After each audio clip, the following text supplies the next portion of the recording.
Hello there everyone.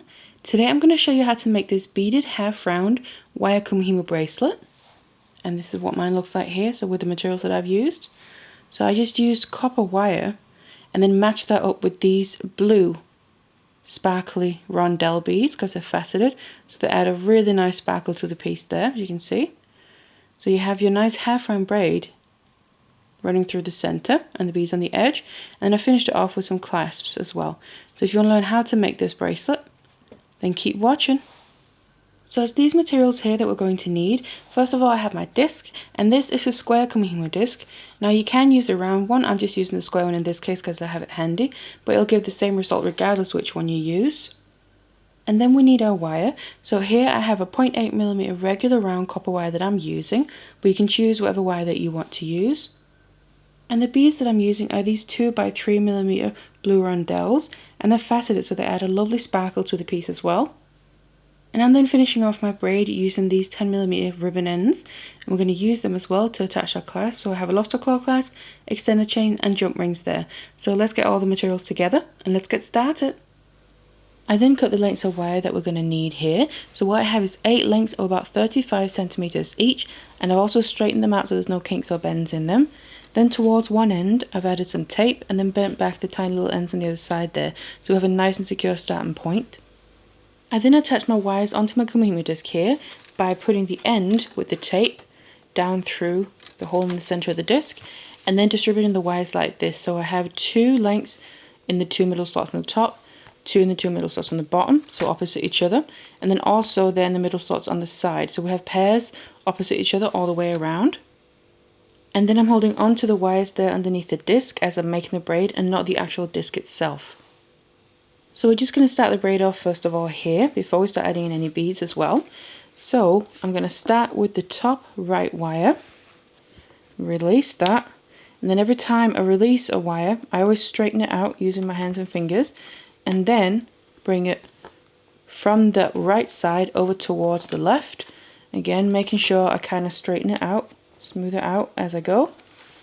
And then I take the left one out of the top 2, well now it's just a 1 but previously, release it, smooth it out and bring it over towards the right, and then place it in the slot below the wires on this side here. So now it looks like this. And then to move the bottom wires here, I then release the right one first of all, so the same one we started with on the top, and then smooth it out, bring it over towards the left, and now place that in the slot above the wires on that side, and then release the other one from the bottom, smooth it out here, and then over towards the right, and again in the slot just above the wires on that side there. So now we have 4 wires on each side, but then we're going to move some wires from this side back to the top and the bottom here to be able to get back in the original position again, so we can keep repeating. So what I'm going to do is focus on the middle ones, and I'm just going to start on my left side. I release the top one out of the middle 2, smooth it out, and then bring it down.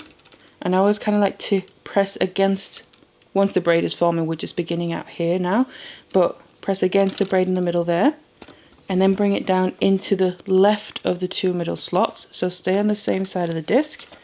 Then I release the bottom one of them 2 middle ones on the side, bring that up, again kind of press against the middle, and then in the slot straight opposite the one on the bottom there. So that's on the one side. On the other side we're just going to basically do the same thing. Release the top one out of the 2 middle ones, smooth it out, bring it down into the right slot of those 2 middle ones, so right next to the one that's already placed there, and then release the bottom one of the 2 middle ones, smooth it out and bring it towards the top, again in the slot directly opposite the one we just placed on the bottom there. And then we're left with the top and the bottom back in the original position, but on the sides we have the 2 wires on each side, but there's now a big gap. So all I'm going to do is release 1 wire at a time and move it 1 step closer towards the middle. So basically put them into the middle slots.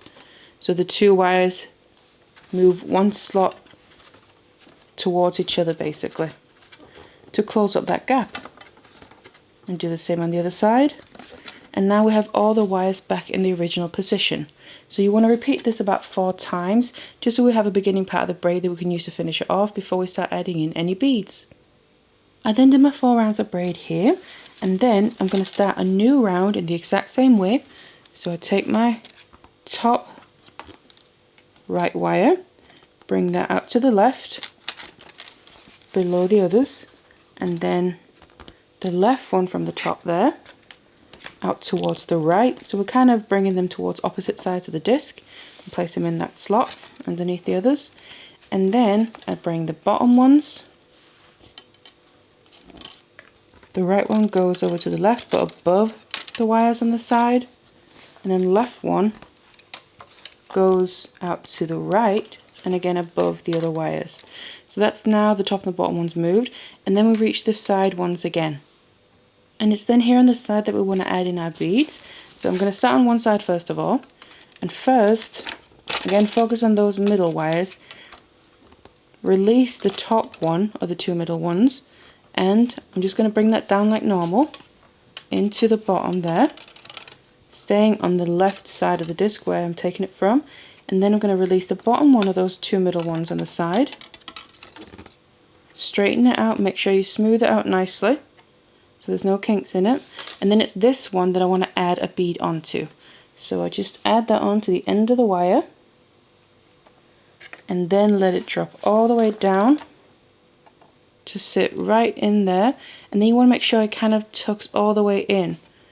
So push it down if you need to. It might just be a bit handy using something that you can get in there and push it all the way down if you can't get in there with your fingers.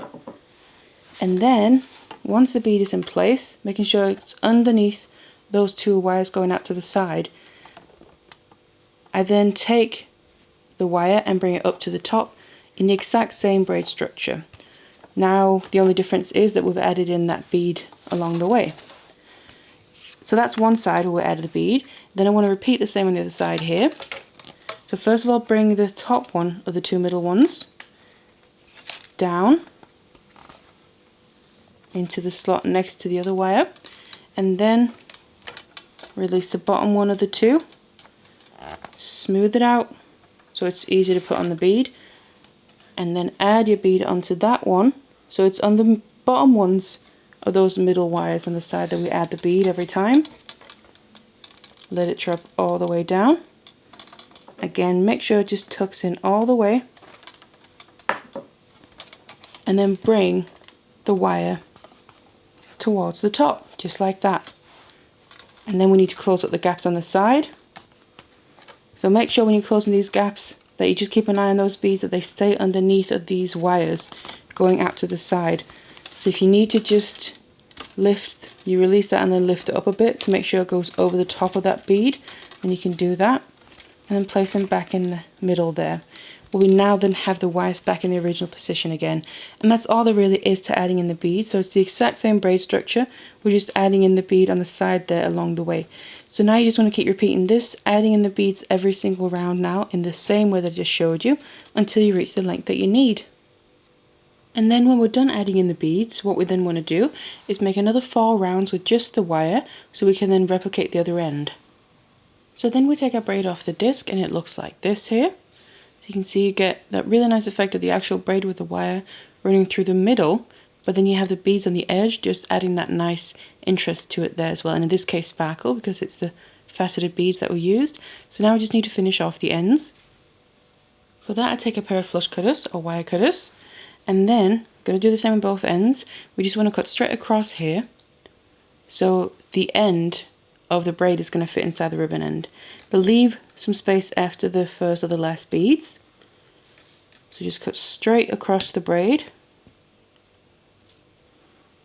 You need a pretty strong pair of wire cutters, just like that, and then that end is ready.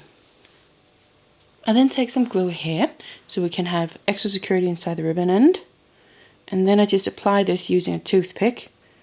So I just want to get a little bit of the glue. We don't need too much because it's just going to come spilling out. Then I want to get this inside of the ribbon end. Make sure it goes all the way up and down the sides of it. And then whatever I have left on my toothpick here, that'll be fine for inside. I just like to put on the actual end of the braid and just make sure it gets right in between all the little gaps and the holes in the braid here created by the wire. So just like this. And then we need to put the two together. So I'll put the ribbon end here on the very end of the braid. And then we need to clamp it down using a pair of flat nose pliers. And I'd just like to hold my piece in my hand and then put a finger in each side to make sure it stays in the right place. Because as you're clamping this down, it can kind of move a bit. So just keep hold of it and gradually clamp it down from one side to the other until you're close to have it all the way down. Before I completely clamp it down, what I just want to make sure is that it's still in the middle there. So if it's moved a little bit, just put it back to where you want it to sit, and then you can go in and just do your final press with some nice strength in there. And I also like to just make sure to close up the sides. And there we go. And then obviously let the glue dry. Repeat on the other end, finish it off the same way, and then we can use these loops in the ribbon ends to finish off using findings. Then when you've added your ribbon ends there on both ends, and I've also attached my clasp, then all that's left to do really is shape this. So you just want to start somewhere on it. You can either shape this around something that has the size and shape you want it to have, or you can just use your hands and fingers. You just want to start somewhere and then gradually, don't go in one place and make a big bend that'll put it out of shape, but just gradually put more and more of a curve into it, going from side to side until you end up with the two ends there meeting up. And this is then what the bracelet looks like once I'm done shaping it. And then obviously, because the ends are meeting up, we can now use the clasp nicely. So it's nice and secure on the wrist as well while wearing it. So that's what it looks like. And obviously using different materials will give you completely different looks. So I really hope you enjoyed this tutorial. And thank you very much for watching.